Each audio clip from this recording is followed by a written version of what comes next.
On June 6, 2024, a rocket lifted off from a facility in China's northwest desert, operated by its People's Liberation Army. Its mission code name was Love on Top. Its payload was a surveillance satellite that would reportedly be in the hands of Iran's Islamic Revolutionary Guard Corps by year's end, monitoring U.S. military bases across the Middle East before and after missile and drone strikes. The satellite, TEE-01B, was built by Chang Guang Satellite Technology and commissioned by EarthEye, a Beijing export broker. Both have since been sanctioned by the U.S. Treasury for aiding Iran's military, but the company that launched the rocket, Galactic Energy, has not. It's one of 5 Chinese launch firms known as the 5 Little Dragons, all of which are now moving toward public listings on the Shanghai Stock Exchange.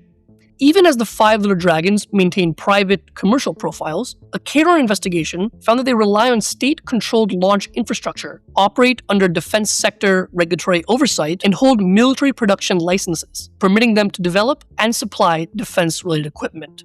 Kharon reviewed corporate filings and launch records too, and we found that across 9 launches from the PLA-controlled Jiuquan Launch Center, 3 of the 5 Little Dragons, Galactic, CAS Space, and LandSpace, launched more than 20 satellites for operators tied to Russia's war in Ukraine and to Iran's military. Galactic Energy has launched 3 times for Chang Guang and once for Spacety Company. In early 2023, Spacety became the first Chinese commercial satellite firm to be sanctioned by the US for providing imagery over Ukraine that officials said enabled Wagner Group combat operations. The US sanctioned Chang Guang later that year for the same reason. Then, this past May, designated it again for collecting satellite imagery to support Iran.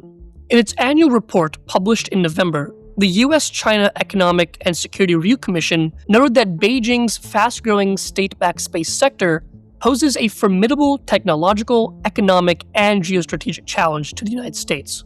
Now it's increasingly clear it also poses a military one.